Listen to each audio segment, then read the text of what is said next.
Hello and welcome to the Webflower podcast, the podcast where we interview successful Webflowers about their 3 biggest failures as creative entrepreneurs. Now, obviously, this is the video recording of the podcast, but if you want just the audio, head to Spotify or Apple Podcasts or wherever you get your podcasts to listen to the edited version there. Also, I send out a banging newsletter every week called the Webflower Roundup to help you to become a more successful Webflower. So I send you the recording of the podcast, I send you 3 Webflow jobs, and I also send you an article and inspirational websites. So why not go sign up? Just check the link down there or go to webflow.com. Now, let's get into the episode. Hello and welcome to episode 21 of Webflow, the podcast dedicated to uncovering the greatest failures behind the greatest Webflowers, because success often comes after learning from many failures. I'm your host, Jack, a failure connoisseur, and today my guest is Emily Giordano. Emily is a huge inspiration to me personally. She is the Great Design Lead podcast host and aggressively researches guests. So I've gone into research for this one, by the way, Emily. She is the founder of podwork.io for podcasters to find guests and for potential guests to find podcasts to be on. And she is a Webflow freelancer. Thanks so much for coming on Webflow, Emily. Thank you. Yeah, I'm also a UX person, and I'm in some final interviews to become a full-time UX person. So that's also very exciting. To add to my intro.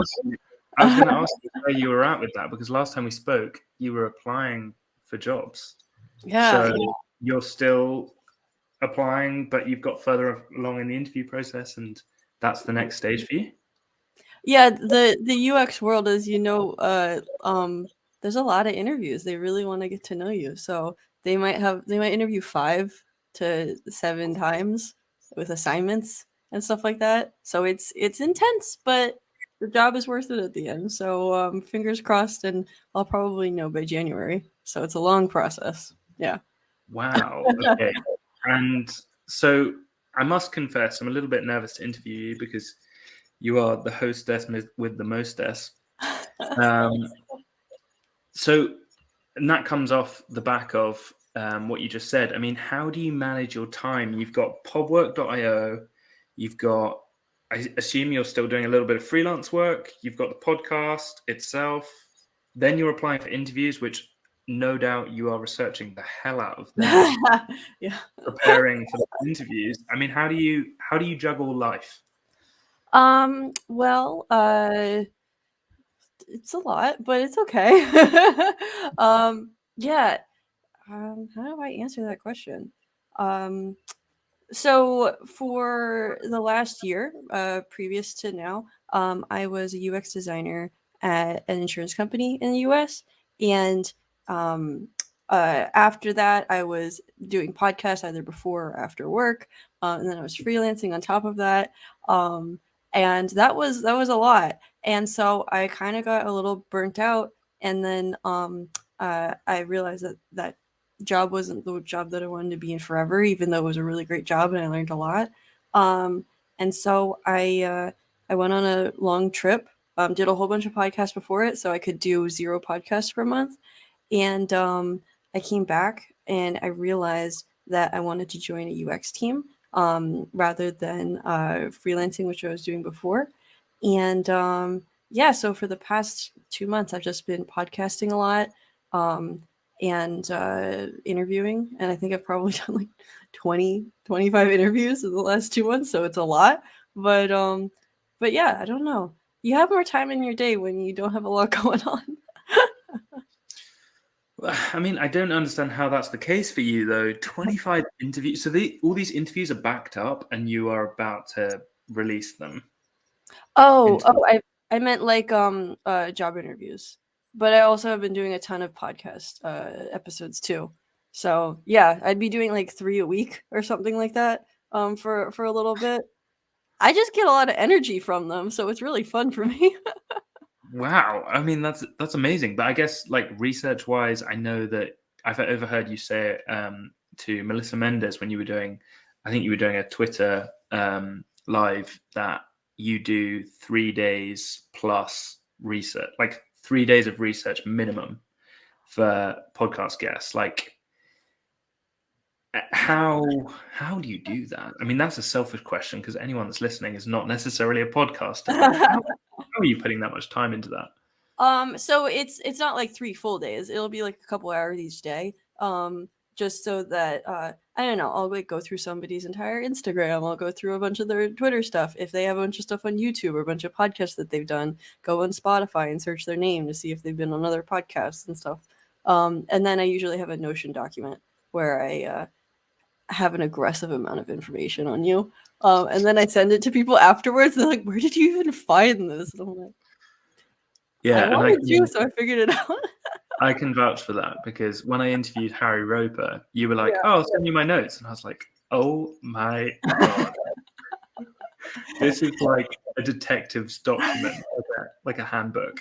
Yeah, you're very rare that you've actually seen my notes on people. Yeah, I can only imagine how many more notes there were for a guest like Vlad, for example, where you're probably pretty nervous to do that. Probably 2 weeks of prep, and I listened to like all of the podcasts that he's been on. I was So, very and I pumped. bet he's been on so many podcasts as well. Yeah. Impressive stuff, Emily. So, speaking of the podcast, and I'm just very interested in you as someone that started off with the podcast to meet different people, but it's kind of just like opened so many doors to you. And I am a big advocate for encouraging new Webflowers to just reach out to people and say, "Hey, do you want to have a virtual coffee?" But can you talk to people about just the power of just asking other people to have a chat with and kind of how that's changed your life? So when I was a senior in college, I was like, what, 22? I started reaching out to people that I thought were interesting on LinkedIn and saying, "Hey, do you want to be friends?" Like a crazy person. And then they said yes, and which was very nice. And I started having conversations with people on the phone.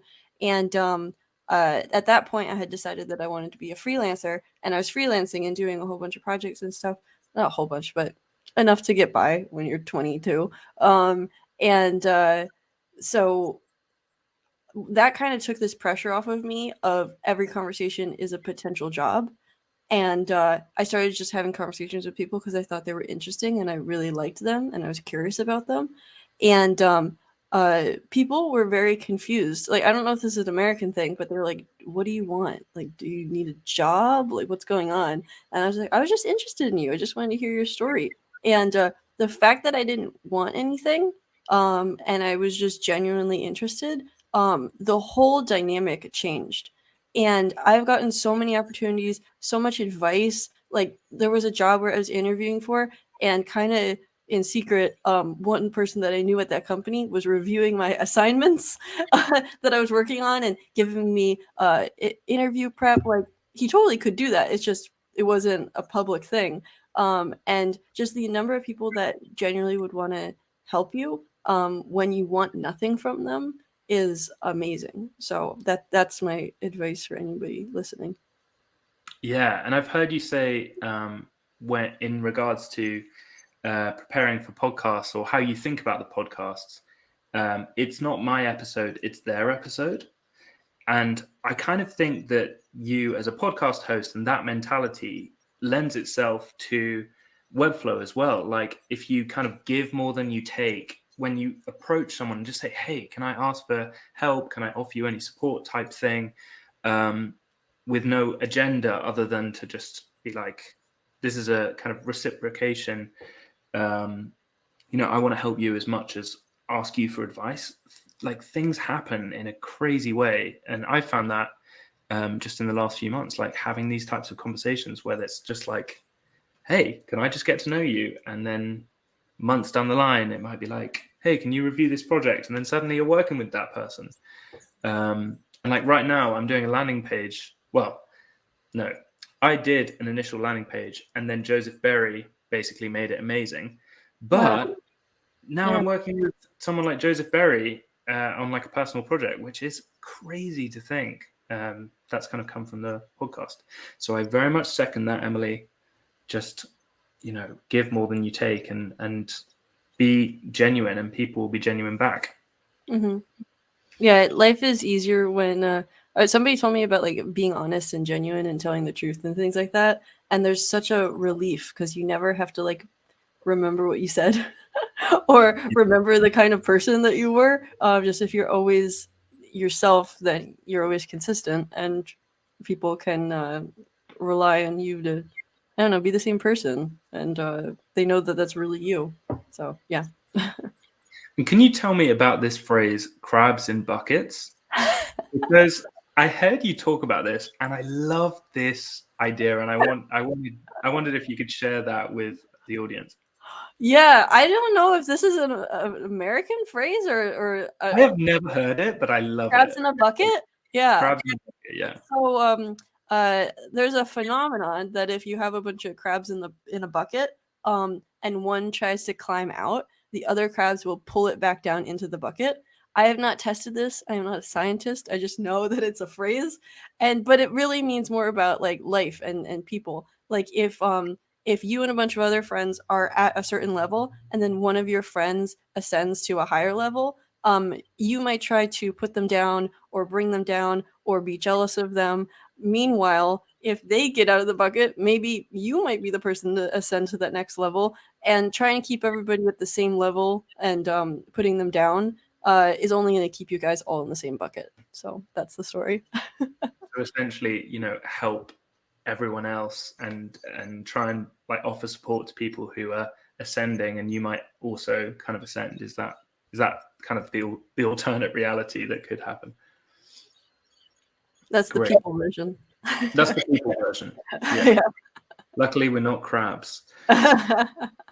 So let's get into your failures then. Tell me about failure number 1, wanting to be a graphic designer and realizing that wasn't what you were most passionate about. Yeah. So it is wild that we pick our careers at 16, 17 years old when you are not fully developed. It's insane. Yeah.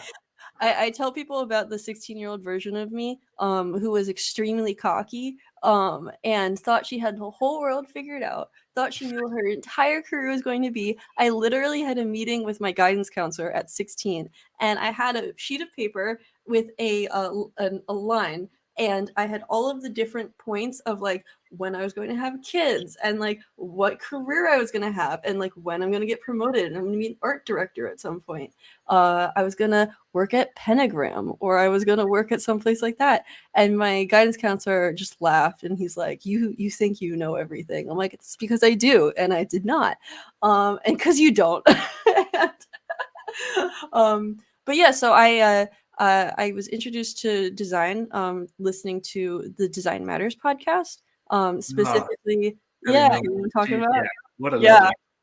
And so the one that was most influential to me was it was Debbie's episode with Michael Beirut from Pentagram. And I learned that there's this thing called design, and I started taking all of these digital art classes, and I went to college for graphic design.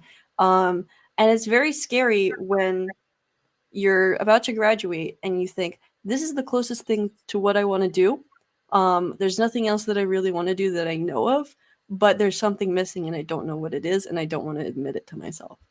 And so, yeah, that was a really tough point in my life, trying to figure out what to do, how to support myself and all of that. And then after taking a web design class in my senior year of college, I was like blown away, and I thought, this is a thing that's been missing. And then from then on, I've just been figuring it out. Yeah, it's quite scary when you think that, okay, this is what success looks like for me. And then you finally get there and then realize it's not all that. And you're like, oh no, this is what I've been working towards. And this is not it. Like, and then to kind of go again. So I think that's a really important lesson to learn kind of so young in your career. Because I don't think, some people who get to like midlife crisis stage, working up to whatever their like dream salary is or dream job, and then realizing, oh wait, this isn't it. Yeah. Do you think you're quite lucky from that perspective to like realize that so young? I mean, I'm glad that I had my quarter life crisis at 23. It was. I laugh about it now, and I'm like, oh, it's good for the plot. Good for the plot of my life. Character development. But yeah, I'm very grateful for it. And I'm very grateful that I had people around me that were willing to like support me emotionally and tell me, Emily, everything's gonna be okay. This is not the end of the world. It's still in the design world. I don't know why you're freaking out about this. But yeah, that's And the why, thought. I'm intrigued why you thought that at 16, you talk about this arrogant girl who knew exactly what she was going to do. And I mean, why do you think that you've changed as much as you have? Because I'm looking at you now and I cannot even imagine that girl. So was that the kind of changing moment when you were, realized that graphic design wasn't actually the way you wanted to go? Um, so I don't know if it's just the high school that I grew up in, but it was very much if you didn't have these prerequisites at this time, then you couldn't get into these classes in high school, and then you weren't on the correct track. And will colleges like you if you didn't accept this? And it was very much a lot of pressure on like a 15, 16-year-old kid to know what they want to do and also be taking classes towards that career goal. Yeah, there's so much pressure on kids to know what they want to do way too young. Mm. So I think I kind of just picked something and then thought, okay, well, this is what I picked. Now I can feel confident. Now I can relax. But Yeah, you live and learn. I kind of think the same is true for niching. With Mm, Webflow, there's a lot of advice about you should niche, you should niche, you should niche, and I understand where that's coming from because the narrower your focus of people, the more you can kind of target them with copy and marketing and whatever. But it's really hard to niche unless you know yourself well enough, in my opinion. Like it's hard to know, which clients you enjoy working with, what jobs you really like, because that suggests that you know yourself quite well and suggests that you have the life experience to pick that niche. So what kind of advice would you give someone else like starting out in terms of kind of picking a road and like following that direction with Webflow mm, or just more generally with careers maybe? hmm. I mean, this was an idea that I had. I don't know if it would ever work out in reality, but I thought it might be interesting if somebody's trying to figure out a niche and they have free time to do personal projects, doing some templates or clonables in different niches so that they have more projects underneath their belt, which doesn't have all of the pressure of having a client and presenting it. But they can see what these different styles are like and they can research them and kind of just do a little bit of taste testing. And then if you start doing maybe like 2 or 3 clonables in the same niche, maybe you might want to explore that. So that's just something I had been thinking about for a bit as an answer to that. Like a couple Is months that, ago, I was thinking about that. Yeah. that's how you've kind of approached stuff, isn't it? Because I remember we were on a call and you had this kind of country house like wireframe design, which you showed to Mm. us. And Yeah. I was like, "That's so interesting that you have done that just because you wanted to do that and just to explore that style and make a Figma design that you maybe haven't had the opportunity to make before." So I think that's really, really good advice. Is there any other like different industries that you've explored using that same method? Oh, yeah, I remember I did a country club clonable that I didn't end up developing, but I have all of these Figma designs for it. Oh, I remember I did another one. Like I'm just like totally blanking on it. Oh, I did an architecture one. Um, and yeah, it's really interesting. And something that I like doing is when I was doing that is I would interview people in that field and ask them all of these copywriting questions that would inform the text that would go on the site. And then at the end, you get to send all of your finished clonable to those people, and then you have an impression of, hey, I know how to do this kind of project. If you know anybody in your industry that needs a site, text me and you can give them this example of what a website for me could look like. So I think this is a very good scheme if anybody's ever thinking about it. That is genius. So what you did is you were like, okay, I'm intrigued about the architecture industry. Mm-hmm. I want to make a website, but I actually don't really know how to write the copy. It would be great if I had some kind of, references of different architecture firm, insights. So you literally just contacted people, on LinkedIn from agencies that you liked the look of, and then you just said, hey, how would I make a website if you wanted a website type thing? Yeah, it was pretty easy for me because I had worked in an architecture firm before. And so I knew a bunch of people from when I was interning at like 20, 21. And I reached out to them. They'd all worked at different firms now. And so I said, hey, can we hang out for an hour? And they're like, yeah, sure, Emily, I haven't seen you in years. And so I just asked them a bunch of questions. And it was great because they all worked at different firms. So I could blend it into one hypothetical client, blend all their answers together. Yeah, that's That is a genius method. I've not heard of that. That's so interesting. Do you have any other kind of gem tips for people who are maybe thinking about how to get their first clients? Because that sounds like a really good method as well. yeah. I think probably. Oh, are we echoing a little? Okay, no, we're good. Okay. I think, yeah, clonables are a really good way to show people what a site looks like because honestly, they just want to see what your skills are. If there's no client, it's okay.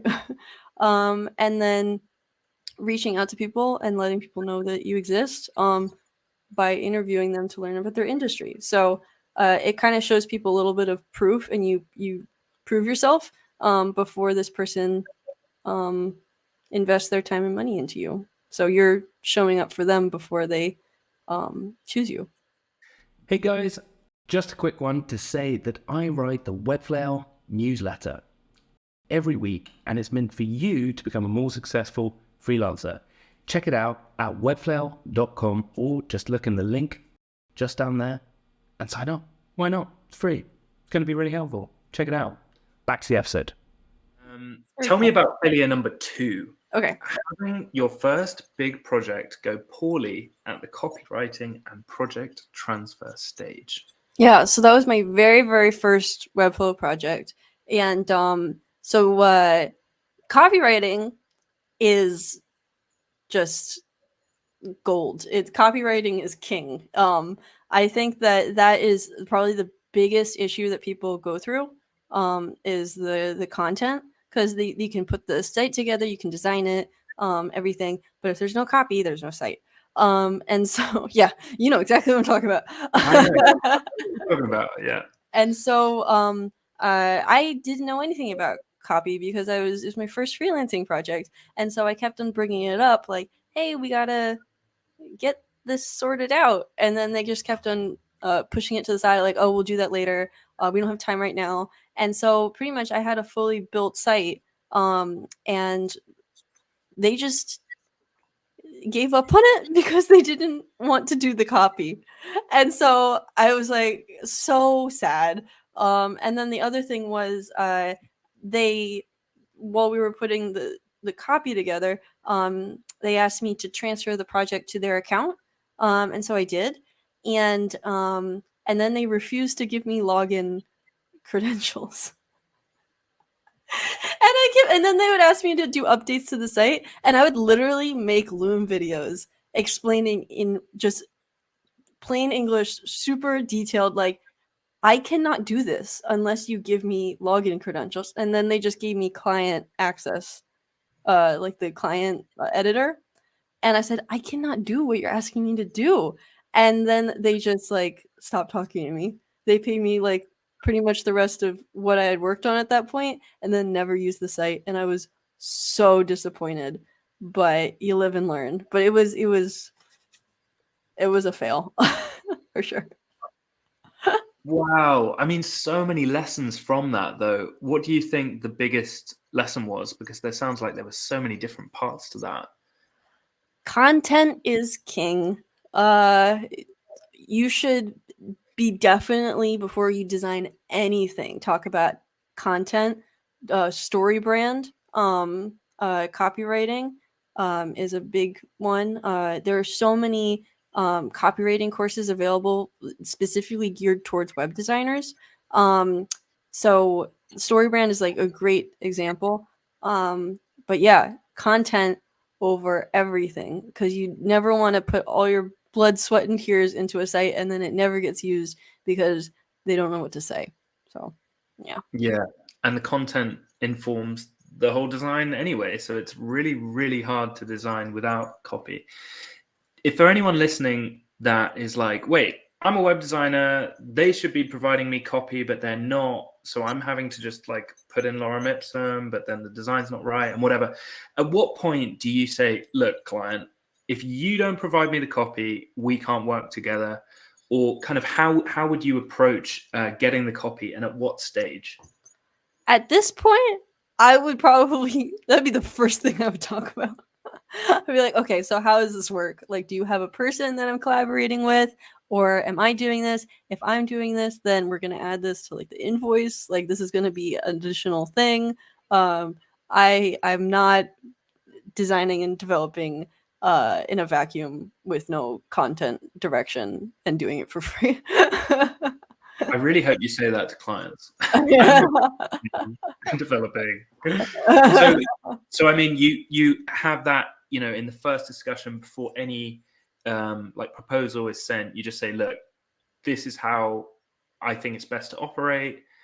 You have a copywriter, or you pay me, or you do it yourself. Those are the three options. You decide, but I'm relying on you to make that decision before we start the process. That's how you'd approach it, isn't it? Yeah, I think at this point, if I were to start a project with somebody and I got the feeling that they were like super wishy-washy on the content, I might not even take the project. I'd be like, you know what? This is not worth it emotionally. Yeah.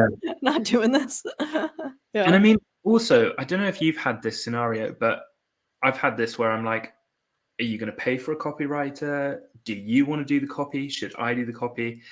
And if the client's like, I'll do the copy, I'm like, alarm bells. Because that just means that they just don't want to pay for a copywriter. But as we've said, copy is so fundamental to the success of a project or not. And what would you do if a client was like, I'll do it myself?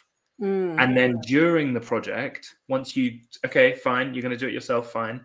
And then during the project, the client didn't provide copy. How would you handle that situation? I think I mean, I'm not perfect at this, but I think that there should be a point where hey, we can't move forward with this and I'm not going to do additional work on this until we sort out the copy. But the thing that is very overwhelming for people is they don't know what to do. They don't know what to write or anything. So from that StoryBrand course that I took, there was like a list of all of these questions to ask them, and the answers that you get, you can formulate into content. And it's just like some people really need to be handheld through that process. And that's totally okay, because this is not what this person is specialized in. Maybe they're specialized in selling vacuums or clothing or something like that. That's the thing that they're good at. Writing content is not the thing that they know all the answers to all of these questions that you have, but you need to ask them that and then help them formulate it into real headlines and real copy and things like that. So I'm going to put you on the spot now. And if there is one major question to help extract that information from the client, then like, can you give anyone that's listening some kind of maybe the key question or a couple of key questions that you can remember from that StoryBrand thing to extract those descriptions? I think I remember two things. One was like, what is the problem that your client is going through, and how does your solution fix their problems? Because that's super easy, but some people don't even have the answer to that, and they're trying to figure it out. Like, okay, what are the ailments that this person has that they're coming to my site to help have me fix it? And then the other question was, after working with you, what should your customer feel? And those are two questions that sometimes people aren't expecting. But there's so many more questions. Like, you gotta, StoryBrand courses are worth everything. And there's so many instructors that do courses for less expensive than directly from StoryBrand. So very worth it. Hot tip there. Okay, Yeah. great.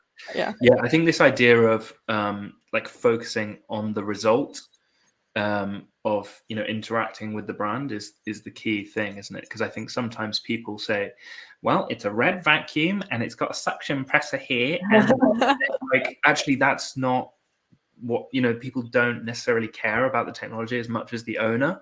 And there's this kind of tension between like, what does the customer care about and what does the owner care about, or team, or whoever you're working with.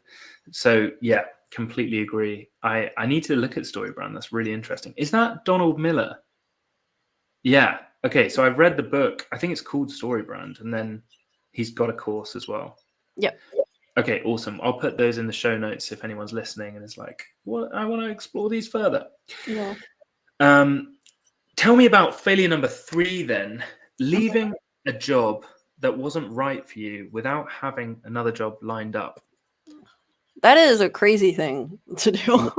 Yeah, that is an interest. I've done it as well, and I wouldn't advise it. Talk to me about your experience.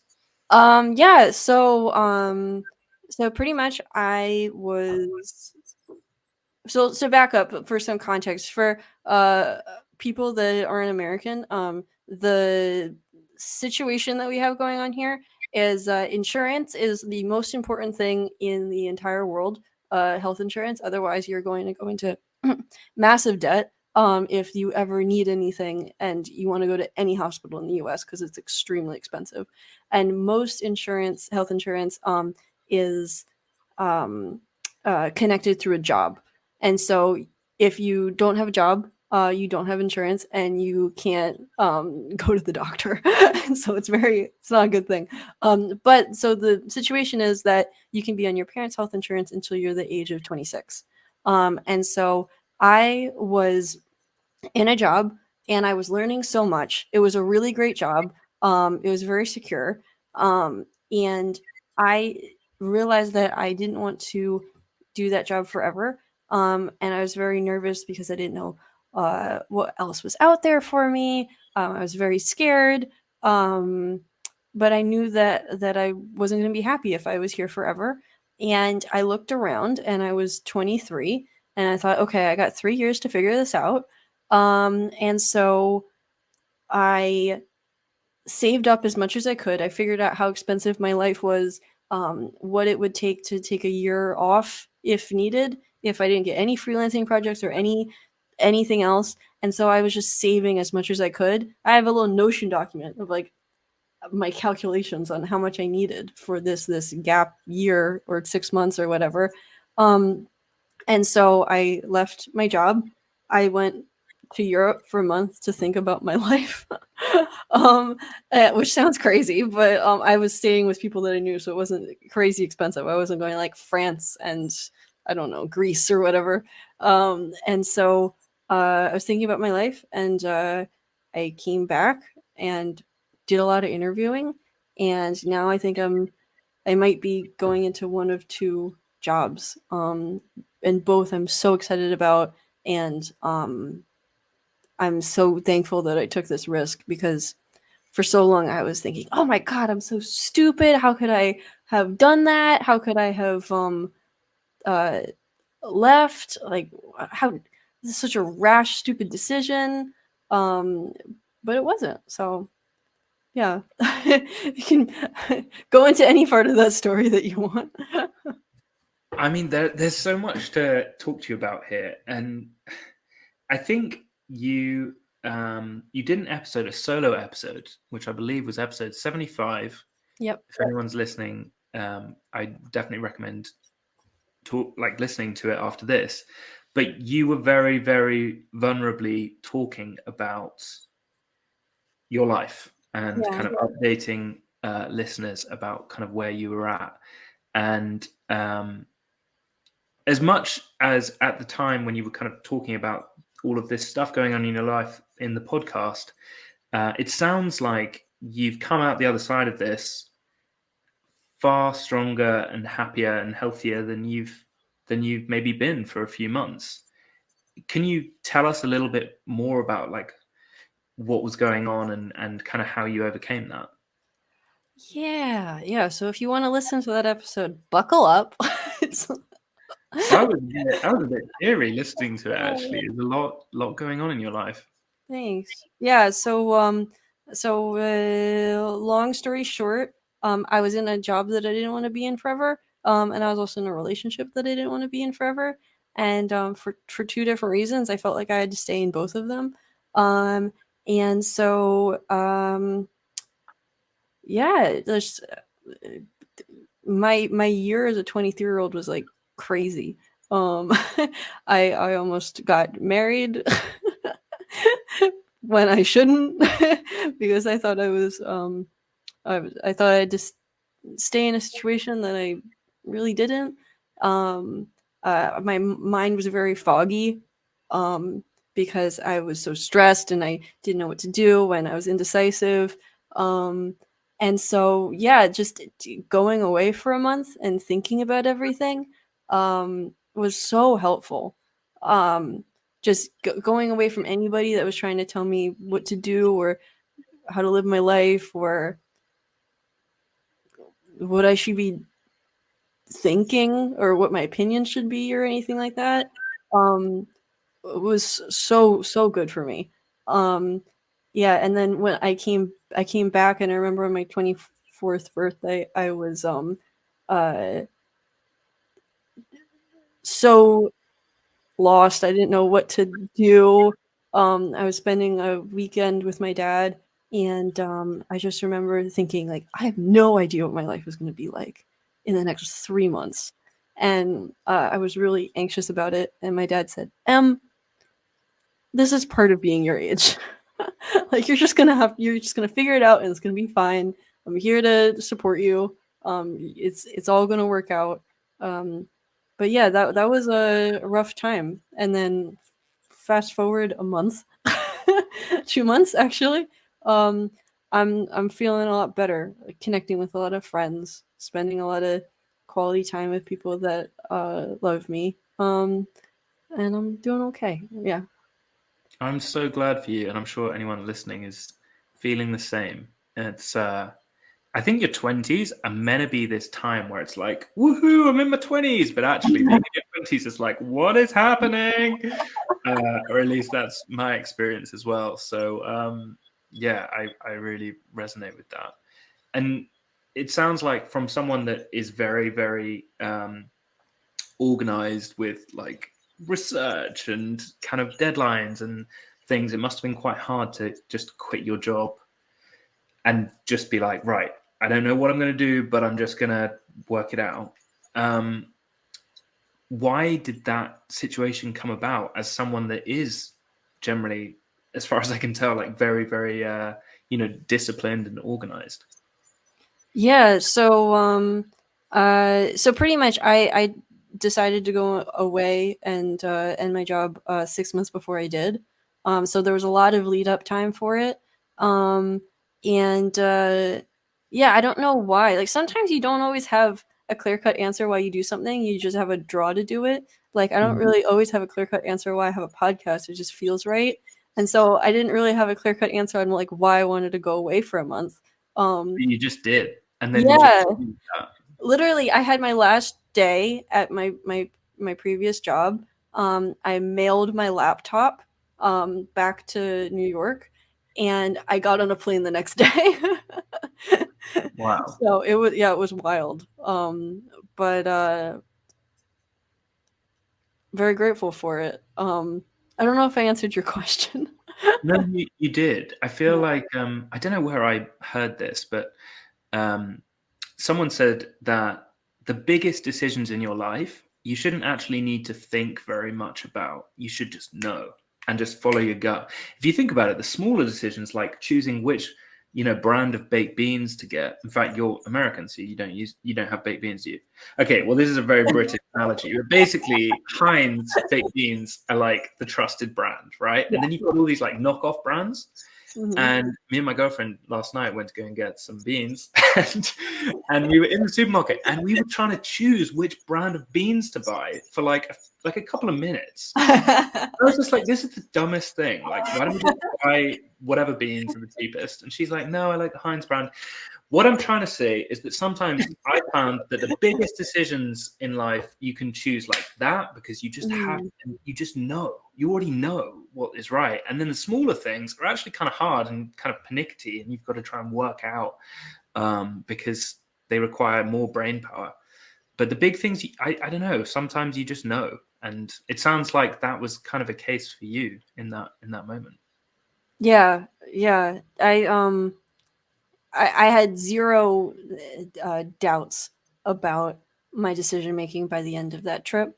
And yeah, it was great. Like, and also with my career too, I have zero doubts that user experience design and product design is the world for me. And it's just so nice to just have an answer to that after years of just not being quite sure. But yeah, that's a really good point. And then even from in personal life, uh, if you want to be with somebody, it should be zero doubts that this person is who you want to be with, because there's so many people in the world. The person that you choose should be the one that you have zero doubts about. Yeah, agreed. And, naturally, those feelings might change, but you should know in that moment, I feel. So you talked about going to Europe there. What happened in Europe over that month? Obviously, you had a complete whirlwind time, but tell us what happened. Yeah. So I went to Serbia, in Eastern Europe, and it's hilarious when I talk to people in the U.S. because I remember the first time I went to Serbia, I was getting my hair done, and this woman thought I was going to Syria. She didn't understand that Serbia existed, so that's funny. And so many people in the U.S. I would say, "Oh, I'm going to Eastern Europe." They're like, "Are you going to come back?" And I'm like, "Yeah, I am." But yeah, so I had a great time. I have a bunch of friends there actually, so I was spending a lot of time with people my age. I was staying with a family, so it was like full immersion in that culture. The food was amazing. Everybody was so welcoming and so kind. Serbians have amazing hospitality. Eastern Europeans, like in general, the people that I've met and the people that I'm friends with are wonderful and so kind, and they just give me so much food. um, and that was great. And also while I was there for a week, I left Serbia and went to Palermo, Sicily, which is where my last name is from. And a lot of the time that I spent there was by myself. I was like by the water by myself, or in that little courtyard by the Palermo Cathedral, and just thinking about my life, thinking about, okay, these decisions that I'm making, am I confident about them? What am I going to do? Like, where do I want to work? Am I happy? What are my interests? Am I friends with the people that I want to be friends with? Like, full quarter life crisis evaluation. And it was wonderful. It was tough. I was exhausted. I wasn't eating that much because I wasn't doing okay. Like, I remember I was my stomach was so upset a lot of the time that I could only really have bananas and milk and water. Like, I could barely eat food. I would go out to restaurants with people and people would be paying for my food. I'd eat a couple of bites and I couldn't really finish it, and I'd just have to take the rest home. So I was going through a full evolution moment. But yeah, I was very grateful for it, and I have a bunch of friends that I met on the trip and that I'm still friends with. So Amazing. That's beautiful. I mean, not all of that was amazing. I mean, eating, bananas and milk, and I can only imagine like the stress that is when you kind of question every aspect of like personal life and like work life and everything. But I'm glad you were at the other side of that. If that helps. yeah. But can I ask you, so in terms of like Webflowers that are trying to, figure out, because there's a lot of young listeners to Webflow, and a lot of people that are entering the Webflow space, and I think people are kind of jumping into making websites, but actually they're trying to figure out who they are a bit. You know, they're trying to make and they're trying to explore, but ultimately, you know, it takes a little bit of time to kind of figure out your design aesthetic, figure out what you're interested in, who you want to work with, etc. So what advice would you give to people who are kind of maybe in a little bit of a crisis stage themselves, trying to figure out, do I want to be a Webflow freelancer? What am I even going to make? Who do I want to work with? Who am I? Am I friends with these people? It sounds like a lot of the same questions. Would you just recommend going away for a month like you did, or what advice would you give them? The route that I went on was pretty okay. I graduated, freelanced for a bit to have some projects in my portfolio and be able to show people something. And I interviewed and I worked a year in a user experience role, and I learned so much about accessibility, responsiveness, different components. I was on a components team. And so we were building components for other people to build sites. So it was like a mini Rayloom, but not like as cool as those guys. But yeah, so that was you got to learn from people that know more than you. So I think that is a really valuable thing to have at some point in your career. And then that job was very secure, so I was saving as much as I could, and then that gave me the time to take a break after I had all this education from working in that job. I could take a break and think about what I wanted to do next. And I had a little bit of experience. And so then I just started interviewing at all of these different companies that I respected. And I had the time to think it through and also choose a job that I liked rather than just one that would pay my bills because I was really desperate. I mean, everybody's been there. I've been there, but it's just saving as much as I could from that previous job gave me a little bit more confidence to say, you know, that salary isn't what I want, or that responsibility within that role isn't what I was looking for. But yeah, and so that brings me to where I am now. And I'm deciding between two paths starting in the new year. So looking forward to all of that. Yeah. Awesome. So if anyone is kind of having a quarter life crisis, as Emily calls it, sounds like the advice that you're giving is potentially to work with people that know more than you, whether that's in an agency role or freelancing for an agency or whatever. And then from there, you can kind of learn a bit about yourself through that process, work out what you want, what you don't want, whether freelancing's right for you, whether Webflow's right for you. Yeah. And then you can kind of make a decision from there. And if you want to take a break for a month, you've got the money to take a break for a month and kind of, you know, assess from there. So it sounds really, really healthy, Emily. So we have gone through your three biggest failures. I feel like there's so many nuggets we have extrapolated from you, and I'm so glad that you know, you shared what you shared. But before I end the episode, where can people find you?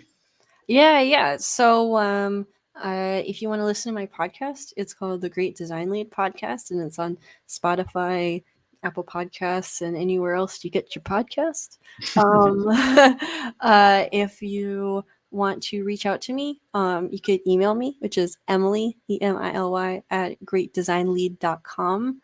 If you want to be friends, you can find me on Instagram and Twitter at Great Design Lead, and my name pops up, so you'll know that it's me. And yeah, that's where you can find me. Awesome. And so to round this off, what I'd like to know is what's next for you, not just with the job, but with the podcast, and kind of how you want 2023 to go. If I can be so invasive to ask you that.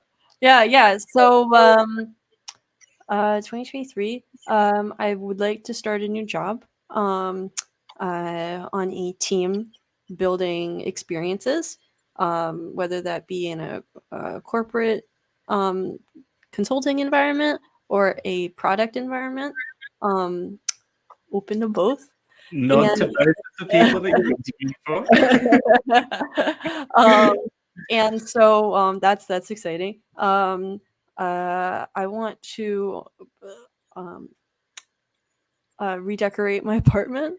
Right now it looks very like college girl apartment. And I'd like to elevate it, maybe like, I don't know, get a couch that isn't a futon, something like that. And something that I would love to do this year is with working remotely, it gives you opportunity to travel. So I think it'd be great to at some point this year go on at least 1 month-long trip where I work on New York time, and then live somewhere else. So within, I think, most of Europe, that would be like a 2 p.m. to 11 p.m. workday. So I think that would be really interesting. And I have a very good friend that also works remotely and would be willing to do that with me. So if Lauren and I could do that, that would be great. Shout out to Lauren there as well. Yeah. Awesome. Lauren is a UX researcher, so she's great girl, good friend. Yeah. Awesome. And what's happening with the podcast this coming year for you?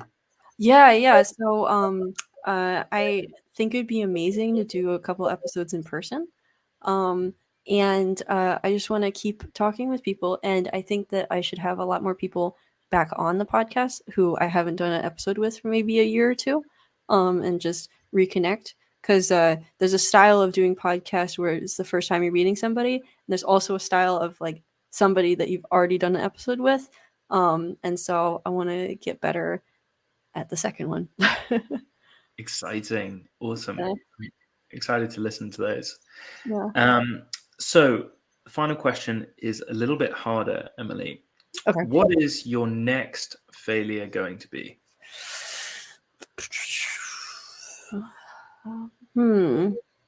It's hard to predict that kind of stuff. But I'm sure that my next big growing pains would be adjusting to whichever new role I would be going into. I'm sure there's going to be things that I'm going to say wrong or do wrong or take a couple of times to learn.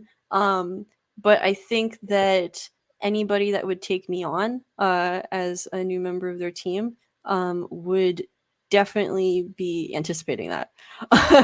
So I know there's going to be a couple things I'm going to do wrong, or maybe I'll do something, I'll have to redo it a couple times until I get it right. But that's just the time investment that you put into something in order to be good at it. So that's realistically probably what's going to happen. Awesome.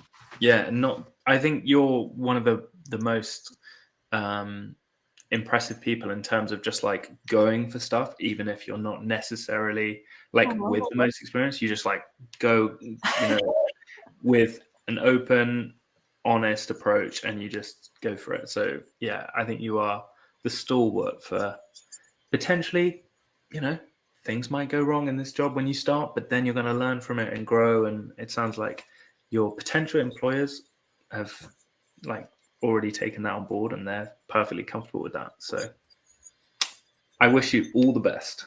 Thank you. Yeah, I love the phrase "you live and learn," and it happens. Like things happen. So yeah, fingers crossed. But thank you. Yeah. Ride the lows and enjoy the highs. Yeah. Yeah, exactly. Okay, awesome. Thanks so much for listening, everyone. If you guys want to get this direct into your inbox, it'll be there not this coming Tuesday, but the following in the Webflow Roundup. 3 inspirational websites, 3 Webflow jobs, 1 article, and 1 podcast episode. So, with all that being said, Emily, it has been lovely having you on the Webflow pod. And I'll have to get you back on maybe in a year's time as well. I'm going to steal your idea. That sounds really good. We can talk about which job you chose and what you've painted your flat as well. I would love that very much. And I hope this is just goodbye until next time. Amen. See you then, Emily. Thanks for everyone for listening.